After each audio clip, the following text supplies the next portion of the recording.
Cancer therapy is in the middle of a massive revolution.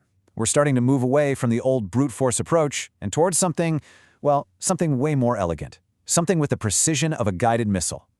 Today we're going to dive into the world of smart drug delivery, a strategy that promises to make cancer treatment not just more effective, but a whole lot less toxic. For decades, our main weapon has been chemo, right? And look, it can absolutely save lives, but it's always been like a sledgehammer. It's powerful for sure, but it's messy.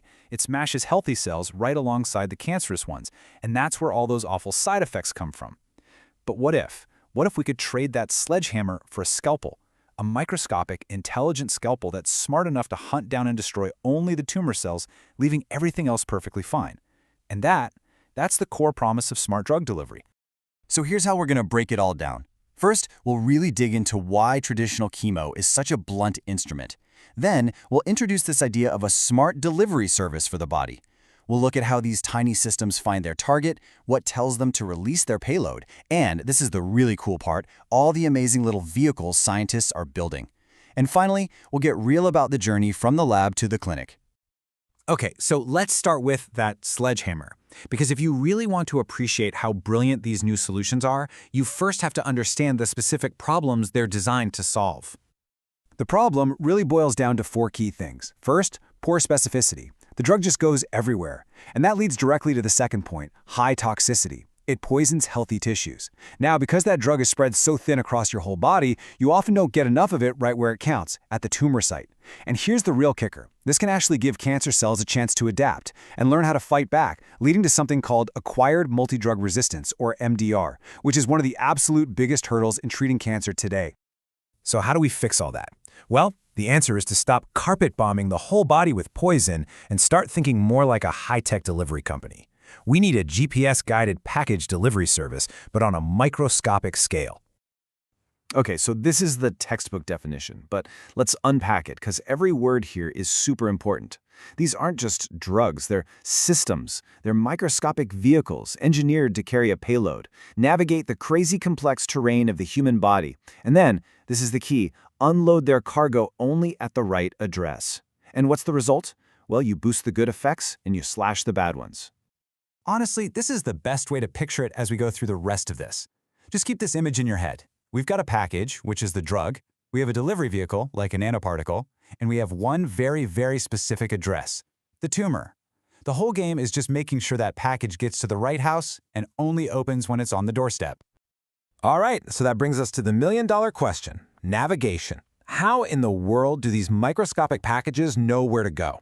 How do they find that one specific address in the entire city of the human body? So scientists have come up with two main ways to do this. The first, passive targeting, is kind of the original approach. It basically takes advantage of the fact that tumors are sloppy builders. Their blood vessels are leaky, and tiny nanoparticles can slip through the cracks and get stuck inside the tumor. That's called the EPR effect. But active targeting is way more direct. It's like putting a specific molecular key on the delivery vehicle. That key is designed to fit only one type of lock, a receptor that's found all over the surface of cancer cells. It's a direct lock and key delivery. But yeah, even active targeting has its own tricky parts. As you can see on the left, if that molecular key is too sticky, if it has a really high affinity, it might just grab onto the very first cell it bumps into and never make it deep into the tumor. So what you're really aiming for is this Goldilocks sweet spot, like you see on the right. You want it just sticky enough to bind to the tumor, but not so sticky that it gets stuck in traffic before it reaches its final destination. Okay, so our package has found the right address. It's arrived. Now what? The next big question is, how do we unlock it? We need some kind of trigger that tells the vehicle, okay, now's the time, release the cargo. And basically, these triggers fall into two big buckets. The first are internal triggers, which are super clever because they use the tumor's own unique properties against it. The second are external triggers, which are more like a remote control that doctors can use to call the shots. See, tumors are just weird. They're not like normal tissue at all. Because they grow so fast and chaotically, they're often more acidic, they're swimming in certain enzymes, and they have a unique chemical environment. So what scientists can do is design these delivery vehicles to be perfectly stable everywhere else in the body, but to literally fall apart or pop open the moment they sense one of those unique tumor signals. It's a brilliant way to turn the cancer's biology into its own undoing. And check this out. This diagram shows a super clever multi-stage trigger. So first, the nanoparticle, which starts out cloaked, gets to the tumor. Then, a specific enzyme that's common in tumors snips off its protective outer layer, unmasking it. Then, once it gets inside the cancer cell, another chemical signal, a high level of a molecule called glutathione, triggers the final release of the drug. It's a 1-2 punch delivered right where it hurts the most. Okay, now for the other approach, the remote control. With these systems, the drug-filled nanoparticles just circulate around the body, totally harmless. They do absolutely nothing until a doctor aims a specific energy source, like a focus beam of light or ultrasound waves, right at the tumor. This gives doctors unbelievable control over exactly where and when that drug gets released. And this is such a cool example of that. In this system, these little nanodroplets are carrying both chemotherapy and oxygen. Why oxygen? Well, tumors are often low in oxygen, which makes them really resistant to treatment. So when a doctor hits them with focused ultrasound, the droplets burst open. They release oxygen to weaken the tumor's defenses, and then the chemo comes in to deliver the knockout blow. It's a perfectly synchronized attack, all triggered on command. So we've talked about how to find the target and how to trigger the release. Now let's look at the delivery vehicles themselves, because the amount of creativity and flat-out genius going into designing these things it's astounding. Let's start with one you might already know, lipid nanoparticles. A lot of us got familiar with these during the pandemic, since they're the delivery system for mRNA vaccines. They're safe, they're versatile, and we're getting pretty good at making them. This image here shows a really slick version that's designed to become stickier when it enters the acidic environment of a tumor, helping it latch on more effectively. Next up, we have smart polymers. So what you're looking at here is a polymer where one end loves water and the other end hates it. And because of that, they automatically fold themselves up into these perfect little spheres to carry drugs. This one in particular is designed to completely fall apart when you shine red light on it, releasing its anti-cancer payload deep inside the tumor. Okay, prepare to have your mind blown just a little bit. What if the drug didn't need a vehicle at all?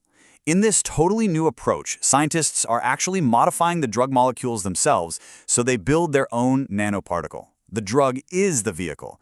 And what this does is give you an unbelievably high drug loading capacity, because there's no filler material. It's basically pure medicine.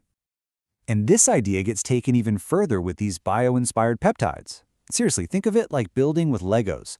As you can see in the diagram, scientists design different peptide bricks for each job.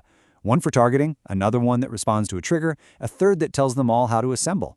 Then they can just snap these pieces together in whatever combination they want to build a completely custom system for a very specific cancer. The science here is just breathtaking, right? The potential is enormous. But what's it actually going to take to get these incredible inventions out of the lab and into a hospital where they can help real people? Well, this is where we run into some pretty big real-world hurdles. It's really a tale of two sides. On one hand, the promise is crystal clear. Therapy that works better, has fewer side effects, and gives doctors total control. But the hurdles are also very real. Making these things can be complicated and expensive. Every patient's tumor is a little different, which is a huge challenge. Even some of the basic ideas, like that EPR effect, which works great in mice, are still being fully proven in humans. And that's the biggest hurdle of all, making that leap from success in the lab to success in the clinic. But hey, overcoming huge hurdles is what science is all about. And it leaves us with this incredible question to think about. We've gone from a sledgehammer to a scalpel. If we can truly perfect this level of microscopic, intelligent, on-demand precision, what does that future look like? A future where a cancer diagnosis is met not with fear of a toxic battle, but with confidence in a targeted, precise cure. Might just be closer than we think.